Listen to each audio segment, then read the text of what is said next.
Oi, mais um dia lendo a Bíblia. Hoje a gente vai falar do capítulo 18 de Mateus, então se tu não leu ainda, vai lá, lê, pega a tua Bíblia, lê o capítulo, depois volta aqui pra gente conversar. E a gente vai entender um pouquinho mais juntos. E é impressionante que esse capítulo, ele já começa com uma puxada de orelha, né? Os discípulos, eles questionaram Jesus sobre quem era o maior no reino dos céus. E sabe, trazendo para o nosso contexto, para os nossos dias, para o que a gente vive hoje, essa seria uma pergunta bem pertinente.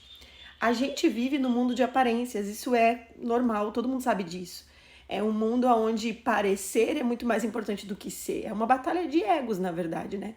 Então, é tão escancarado, tanto nas redes sociais, quanto, infelizmente, já tem alguns púlpitos por aí.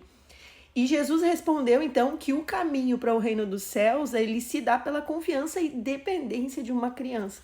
Ele diz no versículo 3: com toda certeza vos afirmo que se não vos converterdes e não vos tornardes como crianças, de modo algum entrarão no reino dos céus. Portanto, todo aquele que se tornar humilde como uma criança, esse é o maior no reino dos céus. E quem recebe uma dessas crianças em meu nome é a mim que recebe. Ou seja, nunca vai ser pelo nosso mérito, pela nossa capacidade, mas única e exclusivamente através de Jesus. Uma criança é completamente dependente. Ela não fica preocupada com o status dela, com o que estão pensando dela, com a aparência dela ou com o futuro dela. Ela apenas confia nas pessoas que são responsáveis por ela. E é dessa forma que Jesus nos ensina a respeito do reino. Nós precisamos nos tornar como crianças. Jesus, ele continua usando ainda o exemplo da criança e ele fala sobre a seriedade do tropeço. Ele diz, né, ai do mundo por causa das pedras de tropeço. Ele usa palavras muito duras sobre aqueles que levam outras pessoas a pecar. E tantas vezes a gente vê aquele discurso por aí, né, de cada um cuida da sua vida, ninguém tem nada a ver com o que eu faço, ou o que eu deixei de fazer. Mas sabe que nós, como crentes, se tu também é crente, nós estamos constantemente sendo observados. A nossa vida como filhos de Deus tem uma régua de comportamento, de caráter, e aquilo que a gente faz interessa sim. Eu não tô falando de viver uma forma de carregar um personagem de santidade, sabe? Mas de realmente examinar o nosso coração. Se a gente tá levando outras pessoas a pecar, nós somos responsáveis tanto pelo nosso pecado quanto pelo pecado da outra pessoa. E isso é muito sério e precisa fazer a gente pensar de que forma a gente está representando Jesus nessa terra. De que forma a gente está mostrando o amor dele e o caráter dele para outras pessoas. Uma forma bem simples e rápida da gente saber se nós estamos dando bom testemunho ou não é fazer o exercício de pensar o que é que Jesus diria do meu comportamento. Se eu pudesse ver fisicamente o Espírito Santo diante de mim, será que eu agiria da mesma forma? Ele tá dentro de mim, ele tá dentro de ti, se tu já nasceu de novo, se tu é um filho de Deus, e ele sabe tudo que a gente faz. Mas parece que muitas vezes a gente não tá consciente disso.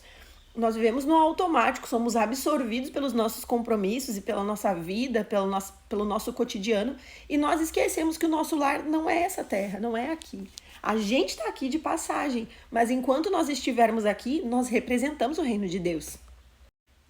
No versículo 10, Jesus ele fala ali, né, sobre a ovelha perdida ou sobre a ovelha desgarrada e mostra esse cuidado e essa preocupação de um pastor com as ovelhas, né, que representam o amor de Deus, que enviou o filho dele para salvar aquele que estava perdido.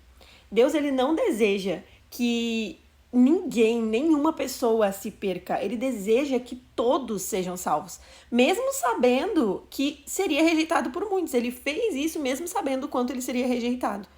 Quando alguém entre nós erra, a gente deve ter cuidado uns dos outros. Ele explica isso aqui no texto. E ele explica que a correção ela precisa acontecer em 3 passos.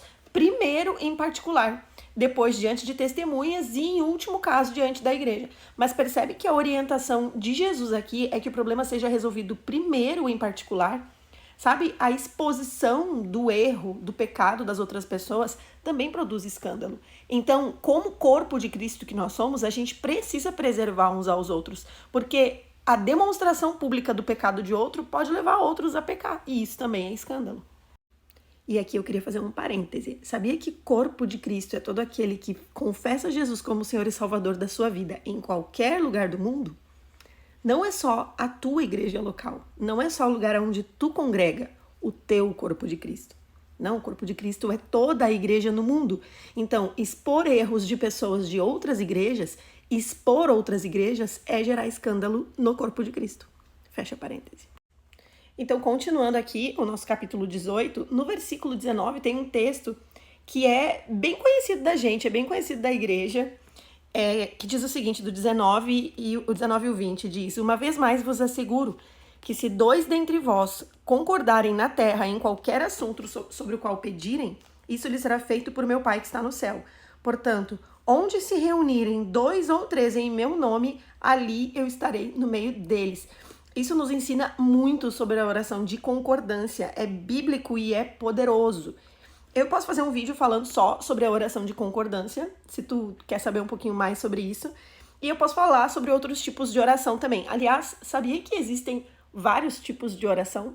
Se tu quer saber um pouco mais sobre esse assunto, deixa um comentário aqui, me fala sobre o que tu quer saber e eu vou fazer um vídeo sobre isso.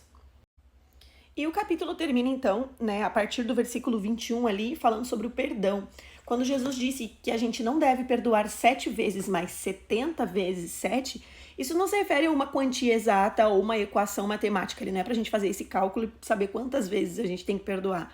Mas fala sobre o perdão de maneira ilimitada e incondicional. Deus perdoou a nossa dívida de livre e espontânea vontade. Ele se entregou, ele entregou Jesus por nós quando nós não merecíamos e não havia condição de nós sermos perdoados por nós mesmos. Ele comprou a nossa liberdade com preço de sangue. Ele nos perdoou. E por isso, a gente pode perdoar também. Sabe, o meu relacionamento com Deus, o teu relacionamento com Deus, a nossa busca pela santidade, tudo isso é preservado quando a gente libera perdão. Eu espero de verdade que tu tenha gostado desse vídeo. Comenta aqui se eu deixei de falar algo que de repente tu gostaria de saber ou se tu quiser compartilhar algo também que eu não tenha falado aqui. Deus abençoe muito a tua vida, uma boa leitura e um bom estudo da palavra.